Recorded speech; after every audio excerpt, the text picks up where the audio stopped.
ठीक है, तो लाइट एमिटिंग डायोड आजकल मतलब बहुत सारे इंस्ट्रूमेंट में देख रहे हो कि लाइट एमिटिंग डायोड यूज हो रहा है। तो नाम से बड़ा क्लियरली है कि जो एक डायोड ऐसा है, डायोड मतलब वही पीएन जंक्शन सेमीकंडक्टर के लैंग्वेज में, जिसमें एक पी है और एक एन है तुम्हारा। ठीक है, पीएन जंक्शन तुम्हारा लाइट एमिट कर रहा है। ठीक है, तो कैसे लाइट एमिट करता है? तो पीएन जंक्शन हमने देखा था कि इसमें एक पी तुम्हारा क्रिस्टल होता है और एक एन होता है। ठीक है, तो सबसे पहला चीज़ होता है, देखो सबसे पहले इसकी क्या प्रॉपर्टी होती है, क्यों होता है अभी बता रहे। सबसे पहले इसमें कंडीशन क्या है, ये हैवली डोप्ड होता है। ठीक है, इसकी डोपिंग बहुत हैवली होती है। ठीक है, पहला कंडीशन। दूसरा कंडीशन, जब भी एलईडी यूज़ करना है तो इसको हमें यूज़ करना है हमेशा फॉरवर्ड बायस में। फॉरवर्ड बायस में क्यों करते हैं? देखो फॉरवर्ड बायस का मतलब क्या है, अगर ये पी क्रिस्टल है हमारा और ये एन क्रिस्टल है, हाँ तो ये पॉजिटिव हो गया, नेगेटिव हो गया। ठीक है, बिफोर अप्लाइंग ये जो हम एक्सटर्नल पोटेंशियल, इसमें तुम्हारा क्या होता है, आपके बीच में एक डिप्लीशन लेयर होता है जो बड़ी होती है। जब हम लोग इसको अप्लाई कर देते हैं तो ये डिप्लीशन लेयर तुम्हारी कम हो जाती है, ख़त्म हो जाती है, ऐसे समझ लो। ठीक है, तो डिप्लीशन लेयर तुम्हारी ख़त्म होगी। अच्छा, और क्या देखते हो कि पी में तुम्हारा क्या होता है, पी में तुम्हारा मेजॉरिटी कैरियर क्या होता है, यहाँ पे हमारा मेजॉरिटी कैरियर क्या होता है, होल्स होता है। ठीक है, ये मेजॉरिटी है आपका, मेजॉरिटी। और इधर आपका इलेक्ट्रॉन जो होता है वो मेजॉरिटी कैरियर हो गया। तो जब ये फॉरवर्ड बायस में लगाते हैं, तुम्हारा होल्स तुम्हारा इस साइड से तुम्हारा इधर ट्रेवल करने की कोशिश करता है। ठीक है, तो जब इसके बीच में एक ऑलरेडी जो मान लो जंक्शन अगर बना हुआ है तुम्हारा पीएन जंक्शन, जो पीएन जंक्शन के बीच में जो तुम्हारा यहाँ पे डिप्लीशन लेयर है, तो जब होल यहाँ से यहाँ ट्रेवल कर रहा है तो इस जंक्शन पे देखो क्या हो रहा है तुम्हारा, इस पे देखो बिफोर अप्लाइंग और फॉरवर्ड बायस, इसके अंदर हमने देखा था कि जो कॉम्बिनेशन और रिकॉम्बिनेशन का प्रोसेस था वो एक इक्विलिब्रियम स्टेट में था तुम्हारा। ठीक है, जो तुम्हारा इलेक्ट्रॉन होल पेयर जो हमेशा जनरेट हो रहा है और जो तुम्हारा रिकम्बाइन हो रहा है वो तुम्हारा इक्विलिब्रियम स्टेट रहता है। अब फॉरवर्ड बायस लगाने से क्या होता है कि इधर का होल्स तुम्हारा इस साइड जाने लगता है। इसका मतलब क्या हुआ, थोड़ा सा इक्विलिब्रियम को ये डिस्टर्ब करने की कोशिश कर रहा है। डिस्टर्ब करने का मतलब कि जो भी रेट ऑफ रिकम्बिनेशन है उसको ये क्या कर रहा है, ये तुम्हारा फास्ट करने की कोशिश कर रहा है। समझ में आई है? तो मतलब जंक्शन एरिया में तुम्हारा ये जो रेट ऑफ रिकम्बिनेशन है उसको ये स्पीड अप कर रहा है, क्योंकि इधर तुम्हारा पी इधर से इधर जल्दी पहुंच रहा है। ठीक है, सिमिलरली तुम्हारा इलेक्ट्रॉन यहाँ से यहाँ पहुँच रहा है। तो जंक्शन एरिया में तुम्हारा क्या हो रहा है, रेट ऑफ रिकम्बिनेशन ये बढ़ने लगता है, रेट ऑफ रिकम्बिनेशन। तो रेट ऑफ रिकम्बिनेशन बढ़ने से क्या हो रहा है कि रिकम्बिनेशन में होता क्या है बेसिकली, जैसे मान लो इलेक्ट्रॉन तुम्हारा इधर का, तुम्हारा कंडक्शन इलेक्ट्रॉन जब इस साइड में आया तो इधर तुम्हारा जिस पॉइंट पे होल्स पहले क्रिएट है, तो इलेक्ट्रॉन तुम्हारा कंडक्शन बैंड से तुम्हारे रिकम्बिनेशन में क्या हो रहा है, वो तुम्हारा कहाँ पे जा रहा है, ये आपका वैलेंस बैंड में जा रहा है। यही रिकम्बिनेशन हो रहा है तुम्हारा। तो इसमें देखो एनर्जी गैप होता है, कंडक्शन बैंड और वैलेंस बैंड हमने देखा था कि एनर्जी गैप होता है। इसका मतलब जब ये एनर्जी लूज कर रहा है तो एनर्जी कहाँ जा रही है तुम्हारी, तो वही एनर्जी तुम्हारी एक फोटोन के फॉर्म में निकलती है हमारी। ठीक है, तो उसी फोटोन को हम लोग जब देखते हैं तो वही तुम्हारा क्या होता है, जो लाइट हो रही है वो एमिट कर रही है। तुमने इस फॉरवर्ड बायस को बढ़ा दिया और बढ़ा दिया, यानी कि और सप्लाई शुरू हो गई, तो इसका मतलब रेट ऑफ रिकम्बिनेशन तुम्हारा और स्पीड अप हो गया। ठीक है, तो इसका मतलब जो इंटेंसिटी ऑफ लाइट है उसको तुम इंक्रीज कर रहे हो। तो जैसे जैसे इसको बढ़ाते जा रहे हो वैसे वैसे रेट ऑफ रिकम्बिनेशन तुम्हारा बढ़ता जा रहा है और इंटेंसिटी तुम्हारी बढ़ती जा रही है। ठीक है, लेकिन एक समय ऐसा आता है कि उसके बाद जब इसको इंक्रीज करते हो तो वो फिर क्या होता है, रुकता है और फिर क्या होता है, ये डाउन होने लगता है। मतलब पहले इंटेंसिटी बढ़ती है और फिर इंटेंसिटी फ्लैट होके फिर अपना डाउन होने लगती है। अब इसका एक्सप्लेनेशन बहुत डिटेल नहीं हम लोग डिस्कस करेंगे, दिया नहीं इसमें है। तो बस ये है कि जैसे जैसे आप इंक्रीज कर रहे हो आपका इंटेंसिटी इंक्रीज करती गई और एक समय के बाद फिर वो क्या होता है, डिक्रीज करने लगता है। क्लियर है ये?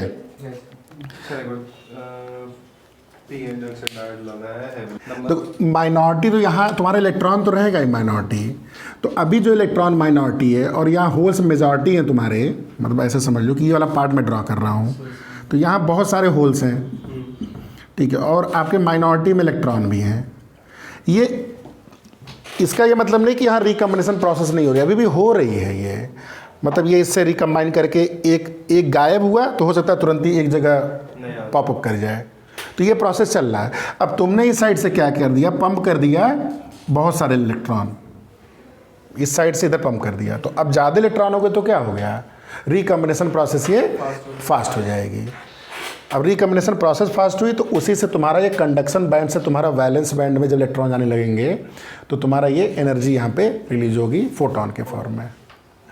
ज़्यादा जितना करंट बढ़ाते जाओगे उतना ही इंटेंसिटी बढ़ती जाएगी, ठीक है। तो एक पॉइंट ये लिख ही लो, तीसरा पॉइंट इसमें कि as forward current increases, third point में एज फॉरवर्ड करंट इंक्रीजेज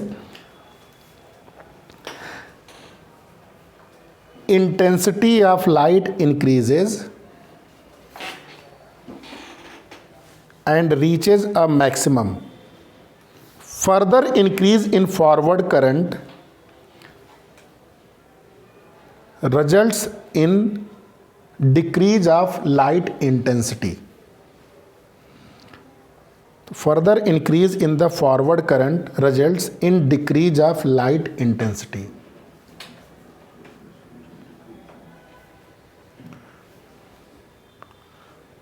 तो इसका ग्राफ नहीं प्लॉट किया, फिर भी अगर प्लॉट करने की कोशिश करूँगा ग्राफ तो क्या हो रहा है, देखो जैसे जैसे करंट आप बढ़ा रहे हो, मतलब फॉरवर्ड ये करंट फॉरवर्ड बायस की करंट बढ़ा रहे हो तो इंटेंसिटी क्या हो रहा है आपका, इंटेंसिटी आपका बढ़ता जा रहा मैक्सिमम गया। हाँ, उसके बाद और भी करंट तूने बढ़ाना शुरू किया तो ये फिर डिक्रीज करने लगा इंटेंसिटी। तो किसी एक पर्टिकुलर फॉरवर्ड बायस की करंट पे आपका ये इंटेंसिटी मैक्सिमम है, तो हमको तो एट द एंड इसमें से क्या निकालना, लाइट ही तो निकालना है। तो हमारा ऑब्जेक्टिव क्या है बेसिकली, इसमें और लिख लो। So LED are biased such that, LED are biased such that, LED are biased such that the light emitting efficiency is maximum. LED are biased such that the light emitting efficiency is maximum.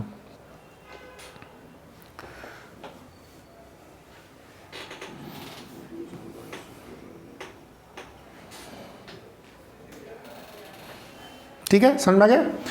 इसमें कई सारे छोटे छोटे points में है, इसी में से कोई भी क्वेश्चन आ जाए इसलिए लिख लो। अब अगले नेक्स्ट पॉइंट में लिख लो, 3 हो गया ये। तो 3 में हमने ये डिस्कस किया कि फॉरवर्ड बायस करंट से तुम्हारा इंटेंसिटी में वेरिएशन क्या हो रहा है। तो पहले क्या हो रहा है कि ये बढ़ा है और फिर बाद में डिक्रीज किया, ठीक है। नेक्स्ट पॉइंट पे क्या है, देखो इसमें जो थ्रेशोल्ड लिख लो, threshold voltage, threshold voltage, threshold voltage याद है टर्मिनोलॉजी? हाँ, उसमें जो ग्राफ होता था हमारा ऐसे करके, सिलिकॉन के लिए ऐसे करके आता था।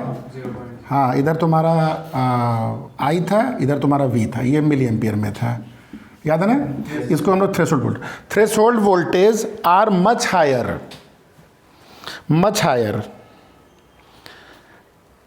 And slightly different for each colour.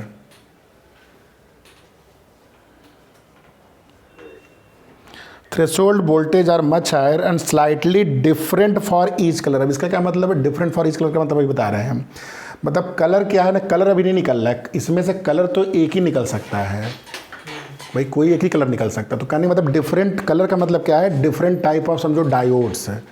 Threshold voltage जो होता है, एक हर कलर के लिए अलग अलग डायोड डिज़ाइन किया जाता है, तो हर एक डायोड का अलग अलग थ्रेशोल्ड वोल्टेज होता है। तो ये बता रहे हैं, लेकिन यहाँ पे क्या बताना चाह रहा है कि जो लाइट एमिटिंग डायोड में थ्रेशोल्ड वोल्टेज होता है वो ज़्यादा होता है, ठीक है। ठीक है, दूसरा चीज़ क्या है इसमें, उसी में कंटिन्यू कर लो। Reverse breakdown voltage, reverse breakdown voltage are very लो।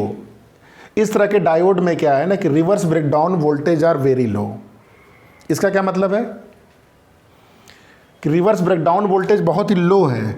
लो मतलब ये बहुत ही जल्दी हो जाता है। इसका क्या मतलब हुआ, इसका मतलब कि इसको तुम रिवर्स वोल्टेज में इस तरह के डायोड को एडवाइजेबल है नहीं करना। क्यों? क्योंकि ये तुरंत ही क्या हो जाएगा, जल सकता है, ये बर्नआउट हो जाएगा, ठीक है। तो वही आगे लिखा है, ठीक है, care should be taken that high reverse voltage do not appear across them. Clear है, मतलब इसका रिवर्स ब्रेकडाउन जो रिवर्स वोल्टेज है, हाँ, तो एवलांच बहुत जल्दी पहुंच जाएगा। तो ज़्यादा करंट का मतलब बर्नआउट हो सकता है। क्लियर। अब कुछ फिफ्थ पॉइंट पे लिख लो कि किस तरह के डायोड तुम्हारे मार्केट में आजकल के आते हैं, वो स्पेसिफिक कलर है इसमें, ठीक है। तो इसमें रेड दिया है, आपका येलो दिया है, जो मार्केट में तुम देखते हो और आजकल देखते हो, जो ऑरेंज दिया है, ठीक है, और ग्रीन दिया है, ब्लू दिया है। ये लाइट के ये तुम्हारे अवेलेबल है तुम्हारे, ठीक है, दे आर कॉमर्शियली अवेलेबल, ठीक है। नेक्स्ट पॉइंट में जो बैंड गैप होना चाहिए वो मिनिमम 1.8 इलेक्ट्रॉन वोल्ट होना चाहिए। किसके बीच? कलर चाहिए, red, yellow, orange, green, blue, ठीक है। फिर 6 पॉइंट, जो एनर्जी बैंड गैप होना चाहिए वो मिनिमम 1.8 होना चाहिए। क्यों 1.8 है? क्योंकि 1.8 मिनिमम से लेके 3.0 इलेक्ट्रॉन वोल्ट होना चाहिए, क्योंकि 1.8 जो एनर्जी होती है, 1.8 जो करस्पॉन्ड होती है वो तुम्हारी होती है 0.7 माइक्रोमीटर, और ये होती है 0.4। इसका मतलब समझ में आया? ये कौन सा रेंज है हमारा? यही हमारा विजिबल रेंज है। मतलब 3 इलेक्ट्रॉन वोल्ट का अगर डिफरेंस है तो इसकी ये वेवलेंथ कम है, मतलब फ्रीक्वेंसी ज़्यादा है, मतलब फ्रीक्वेंसी मतलब ज़्यादा एनर्जी की लाइट हो गई है, ठीक है। और ये तुम्हारा हो गया 0.7, मतलब ये रेड के करस्पॉन्डिंग हो गया, ये तुम्हारा ब्लू के करस्पॉन्डिंग हो गया। तो ये 1.8 से 3, 0.4 से लेके 0.7 हमारा। तो बस इस पॉइंट में लिख लो जो बैंड गैप होता है तो मिनिमम 1 पॉइंट होना चाहिए। 1.8 क्यों? क्योंकि मुझे लाइट निकालना है। लाइट इस पे अगर तुम कैलकुलेट करोगे तो इसकी फ्रीक्वेंसी या इसका जो ये आ रहा है वेवलेंथ आ रहा है 0.7 आ रहा है।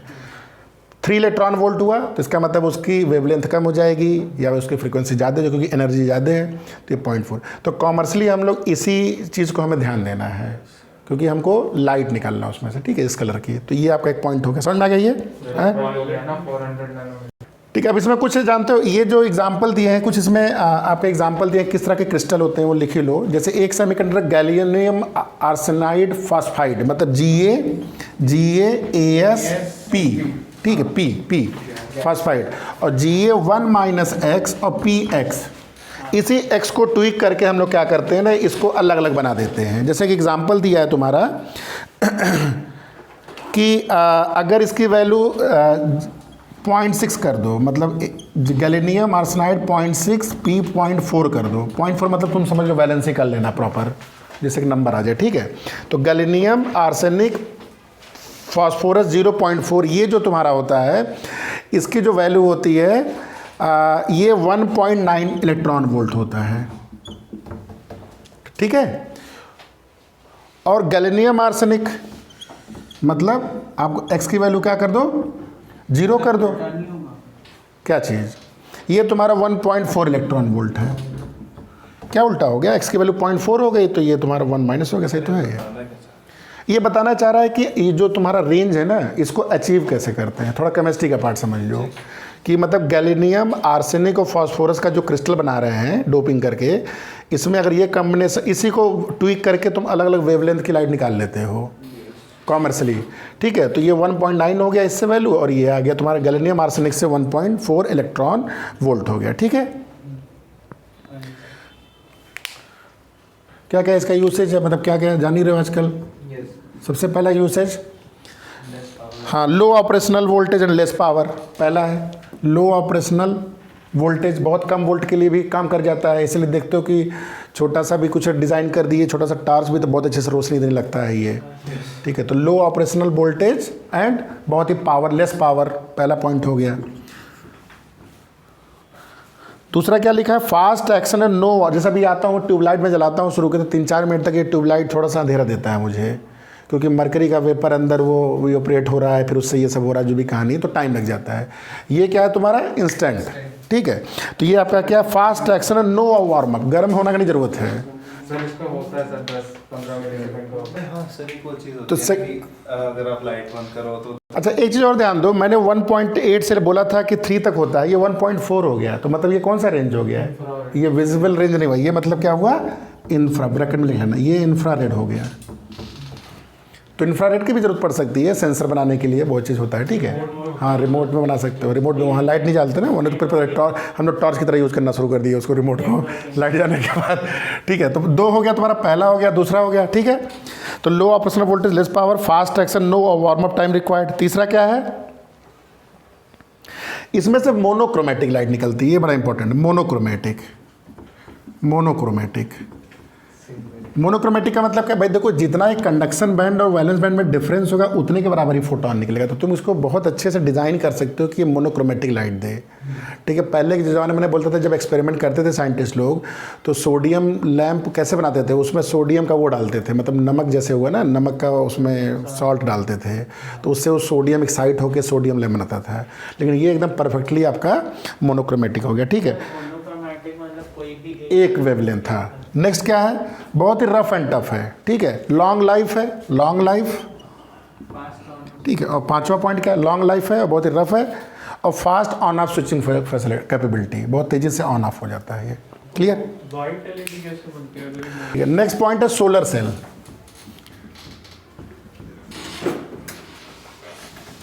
ठीक है, तो सोलर सेल में क्या है तुम्हारा, सोलर सेल में फॉरवर्ड बायस है कि रिवर्स बायस है, फॉरवर्ड बायस में न रिवर्स बायस है न फॉरवर्ड बायस है, क्योंकि इसको हम यूज़ करने जा रहे हैं सेल की तरह, ना कि हम इसको पावर देने जा रहे हैं। समझ में आया। तो बेसिकली सोलर सेल हमारा एक पीएन जंक्शन डायोड है जो कि नो बायस में यूज हो रहा है। समझ में आई है, इसमें बायसिंग नहीं कर सकते, बायसिंग कर दोगे तो तुम्हें पावर सप्लाई करना पड़ रहा है, नो बायस हुआ। सबसे पहले क्या है कि इसमें आपको कोई एक्सटर्नल पावर नहीं देना है। ठीक है, क्योंकि ये तुम्हारा सेल की तरह इसमें काम करना है। तो इसमें क्या हो रहा है, देखो ये तो क्लियर कौन सा रीजन है, यही हमारा डिप्लीशन रीजन है।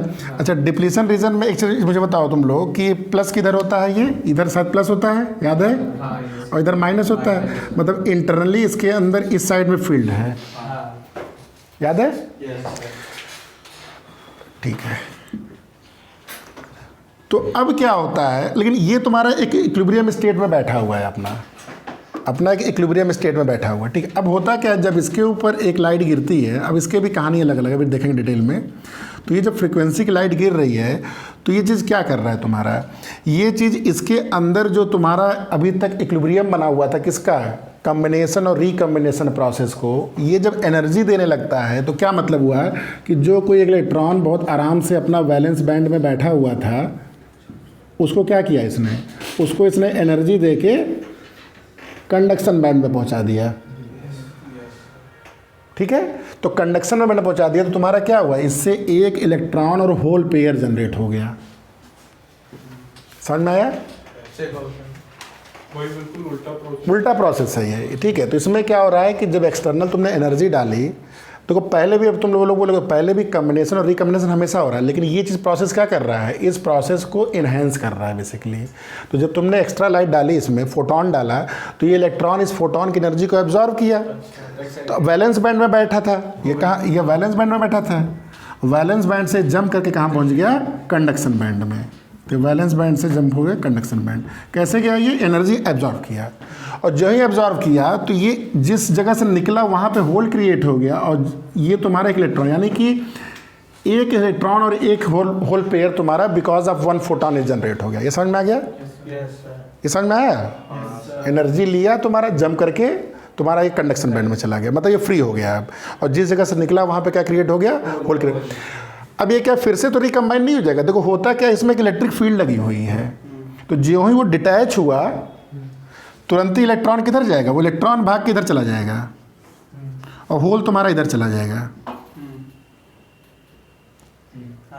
ठीक है, तो इसी तरह अगर प्रोसेस होता रहा, ये प्रोसेस होता रहा, तो इधर तुम्हारा एक तरह समझो प्लस इकट्ठा होना शुरू कर दिया है, इधर आपका प्लस इकट्ठा होना शुरू कर दिया है, तो ये प्लेट आपकी इस साइड की क्या हो जाएगी, पॉजिटिव, और इस साइड की प्लेट क्या हो जाएगी, नेगेटिव। पहले देखो ये चीज़ थी, लेकिन ये पूरा क्रिस्टल ऐसे क्या था तुम्हारा, ये न्यूट्रल था तुम्हारा। अभी क्या हो रहा है, इसके फील्ड के चलते ये यहाँ पे पॉजिटिव इकट्ठा हो गया, यहाँ पे नेगेटिव हो गया। ये तभी तक है जब तक ये प्रोसेस हो रही है, तभी तो न्यूट्रल हो जाएगी, न्यूट्रल रहेगी, लेकिन ये तुम्हारा मतलब एज ए क्रिस्टल न्यूट्रल है तुम्हारा। एज ए क्रिस्टल पहले भी न्यूट्रल अभी, लेकिन अभी क्या है कि इधर पॉजिटिव चार्ज का एक्युमुलेशन हो गया। तो पार से पॉजिटिव। ठीक है, तो कहने का मतलब अगर तुमने इस पे बाहर की तरफ अगर एक लोड लगा दिया तो क्या होगा, ये प्लस वाला पार्ट तुम्हारा इलेक्ट्रिसिटी फ्लो करना शुरू कर देगा, क्योंकि ये पोटेंशियल डिफरेंस बना रहा है एक। ठीक है, और ये कब तक रहेगा, जब तक इसके ऊपर ये लाइट गिर रही है। समझ में आया? तो यही तुम्हारा प्रोसेस, तुम्हारा इसी को हम लोग बोलते हैं सोलर सेल। क्लियर हुआ ये चीज़? एक मैं आपका थियरी का पार्ट बताया कि बेसिकली ऐसे क्रिस्टल नहीं होता। ये क्या बोल रहा है ना कि इसमें आपका पहले पी आपका ऐसे वेफर होता है। वेफर मतलब कि एक ऐसे पी का आपका एक तुम्हारा सीट टाइप लेयर टाइप है, पी का है।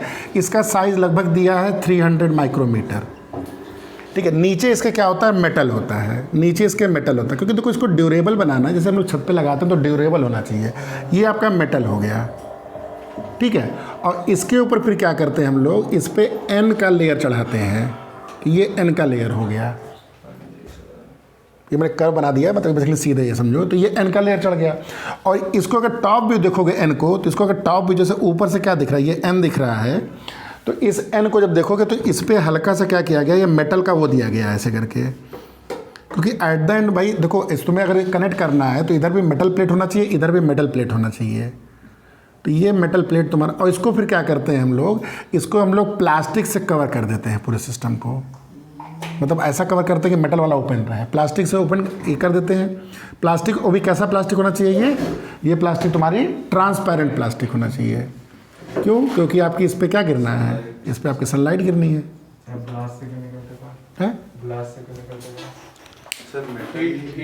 हाँ, ये इसलिए करा जाता है क्योंकि इस पर लाइट जब पड़ेगी तो पूरा एरिया अगर तुम मेटल से कवर कर दोगे तो लाइट कहाँ जाएगी। ये देखो देखने में ऐसा बनाया गया कि लाइट इस पोर्शन पे ऐसे नहीं जाती है। ये लाइट किधर से गिर रही है, इस साइड से गिर रही है। अब ये रियल लाइफ में कैसे होता है, देखो ये देखो होता कैसे ना, इसको आइडियली गिरना कहाँ चाहिए, जंक्शन पे ही। जंक्शन पे अगर होगा, देखो ये अगर लाइट यहाँ भी गिर जाएगी, यहाँ भी गिर जाएगी ना, तब कोई डिफरेंस नहीं होगा। क्यों? क्योंकि यहाँ पे गिरने से क्या होता है, इसके अंदर इलेक्ट्रिक फील्ड लगी हुई है, ये इसको सेपरेट कर देता है। यहाँ पे अगर मान लो तुमने लाइट डाला तो क्या होगा, ये जो ही बाहर गया तो रिकम्बाइन कर जाएगा। ये यहाँ पे क्या हो रहा है, एक इंटरनल इलेक्ट्रिक फील्ड लगी हुई है, यहाँ इसके चलते इलेक्ट्रिक फील्ड लगी है, पीएन जंक्शन के चलते लगी है। तो ये लाइट तुम्हारी यहाँ, अब ये जो होता है पार्ट, यहाँ पे लाइट नहीं, यहाँ पे कैसे डाला गया, अब इसको क्रिस्टल को मैंने ऐसे कर दिया, ये एन हो गया, ये पी हो गया, ये पूरा आपका एन हो गया, ये आपका पी हो गया, पूरा पोर्सन ये वाला। अब इस पर ऊपर से लाइट गिर रही है तो लाइट अब पूरा मेटल से कवर नहीं कर सकते हो, तो यानी कि लाइट ऐसे जा रही है इसके ऊपर। क्लियर हो गया?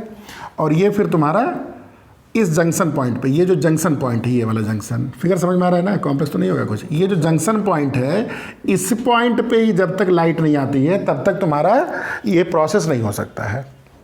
अच्छा, ये समझ में आ गया तक, पूरी कहानी समझ में आ गई। अब इसमें जो डिज़ाइनिंग पॉइंट ऑफ व्यू से बोला गया है कि जो आपकी लाइट होनी चाहिए। अच्छा, एक छोटा सा देखो, अब इसको जब कनेक्ट कर दिए तो तुम्हारा क्या होगा, ये तुम्हारा एक करंट फ्लो होगा। ठीक है, अब देखो इसका ग्राफ एक छोटा सा बनाया, कई बार पूछ लेता है, अभी ग्राफ समझ लो क्या है। ये आपका V इधर है, I इधर है, I जनरली हमेशा V और I ऊपर, यहाँ पे ये उल्टा बनाया गया है। क्यों बनाया गया है ये? क्योंकि ये करंट सिस्टम से ड्रॉ नहीं कर रहा है। जनरली क्या होता है, वोल्टेज लगाते हो बैट तो करंट वो लेता है, तो पॉजिटिव, यहाँ पे करंट ये दे रहा है आपको, तो इसीलिए क्या हो गया, ये नेगेटिव हो गया है। जब करंट जीरो है, मतलब जब ओपन सर्किट है, तो मैक्सिमम पोटेंशियल है। जैसे जैसे करंट तुमने लेना शुरू किया वैसे वैसे तुम्हारा वोल्टेज कम हो रहा है। आइडियली इस पॉइंट पे तुम्हारा मैक्सिमम करंट हो गया, वोल्टेज आपका जीरो हो गया। समझ में आ गया ये चीज़? तो ये तुम्हारा इसका ग्राफ हो गया, ये VI ग्राफ हो गया इसका सोलर सेल का। अच्छा, तो सर ये स्टोर कर सकते हैं, लिख लो इसमें, semiconductor with band gap close to, semiconductor with band gap close to 1.5 electron volt. बता रहे हैं, लिख लो, semiconductor with a band gap close to 1.5 electron volt, 1.5 electron volt are ideal material for solar cell fabrication. 1.5 electron volt are ideal material for solar cell fabrication. क्या मतलब हुआ कि solar cell के अंदर वही तुम्हें सेमी कंडक्टर यूज करना है जिसका तुम्हें, हाँ, कि ऐसा तुम्हें सेमीकंडक्टर यूज़ करना है जिसके अंदर तुम्हारा जो बैंड गैप होना चाहिए वो 1.5 इलेक्ट्रॉन वोल्ट होना चाहिए। अब ऐसा क्यों वैल्यू फिक्स किया गया? क्योंकि इतनी एनर्जी विजिबल लाइट को कंट्रोल दे सके सबसे ज़्यादा। हाँ, तो एक ग्राफ बनाइए, एक ग्राफ बनाइए। ग्राफ क्या बताता है? ये ग्राफ आपके इधर दिया है, देखो ये क्या बता रहा है कि जो सन की लाइट होती है मैक्सिमम, उसमें मैक्सिमम जो आपको पाया जाता है ये 1.5, और ये क्या है तुम्हारा? ये इंटेंसिटी है। उसमें वर्ड की कुछ यूज किया है, इरेडियंस, तो अभी हम लोग नहीं जानते तो हम लोग क्या यूज़ कर रहे हैं, उसमें लिखा है इंटेंसिटी। मतलब सबसे ज़्यादा इंटेंसिटी की लाइट कहाँ पे है? ये तुम्हारी 1.5 इलेक्ट्रॉन वोल्ट। इसीलिए हम लोग आइडियली जो भी सेमीकंडक्टर डिज़ाइन करना है हमको सोलर सेल के लिए वो 1.5 हो। समझ में आया? अच्छा, दूसरा चीज़ देखो, इसमें कई चीज़ें तुम्हें कुछ फैक्टर्स हैं, पॉइंट में छोटा छोटा लिख लो। जैसे पहला पॉइंट क्या होना चाहिए? जो बैंड गैप होना चाहिए, बैंड गैप कहाँ से कहाँ होना चाहिए? बैंड गैप 1 से लेके 1.8, ये आइडियल बता रहा हूँ, ठीक है? बैंड गैप जो डिज़ाइन करते हैं इतना। सेकंड क्या है? तुमने बैंड गैप ले लिया, सब कुछ ले लिया, लेकिन जो मटेरियल लिए हो वो फिजिकली ऐसा देखा गया कि उसके अंदर एब्जॉर्प्शन ही नहीं है, तो बेकार हो गया। तो इसके अंदर क्या होना चाहिए? हाई ऑप्टिकल एब्जॉर्प्शन,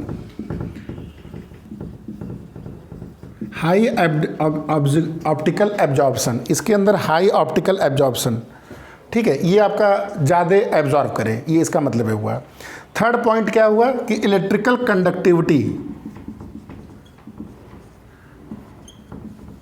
कंडक्टिविटी का मतलब क्या हुआ कि तुमने ऐसा मटेरियल ले लिया कि डिफरेंस तो पैदा हो रहा है लेकिन प्लेट तो एंड पे लगी है, वो कंडक्ट ही नहीं कर पा रहा है, इतना हाई रेजिस्टेंस दे रहा है कि वो कंडक्ट ही नहीं कर पा रहा है।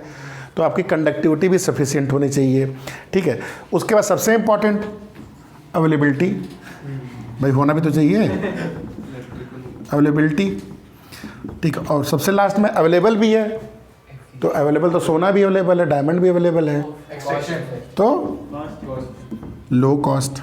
इसी सब में आजकल फाइट चल रही है हमारी, अवेलेबिलिटी, लो कॉस्ट, ठीक है? इसमें एक एग्जांपल दिया है पीछे, देखो, why are silicon and gallium arsenic are preferred material for solar cell लिखा है, ठीक है? तो इसमें देखो 2-3 एग्जांपल मैं चाह रहा हूँ तुम नोट पे लिख लो। देखो एक एग्जांपल दिया है कि PBS, नेक्स्ट पेज पे यूज, PBS का क्या है? लेड सल्फाइड का जो इलेक्ट्रॉन वोल्ट में इसमें बैंड गैप है वो 0.4 इलेक्ट्रॉन वोल्ट है। देखा जाए बहुत ही अच्छा मटेरियल है, क्यों? क्योंकि 0.4 के आगे जो भी लाइट रहेगी वो यूज़ कर लेगा किसमें? सेल बनाने में, हाँ? लेकिन इसको नहीं यूज़ कर सकते हम लोग। क्या रीज़न हुआ? ये बात समझ में आ गया ना कि लग रहा यूज़फुल है हमारे लिए। ये इसका मतलब ये हुआ कि ये जो क्रिस्टल तुमने डिज़ाइन किया था ऐसे करके, ऊपर M था और नीचे P था, मतलब ये P था और बीच में जंक्शन था, PBS, लेड सल्फाइड की जो तुम्हारी इलेक्ट्रॉन जो वैल्यू होती है बैंड गैप की, that is 0.4, but it is not हाँ फीजिबल। रीज़न क्या है उसका? रीज़न समझ लो पहले, फिर उसको लिख लेना अपनी लैंग्वेज में। इसका मतलब देखो, जब लाइट ये पड़ती है तो इस लाइट को कहाँ तक पहुँचना है? ये लाइट जब चल रही है कहाँ तक पहुँचना है? इसको पहुँचना है डिप्लीशन रीजन तक।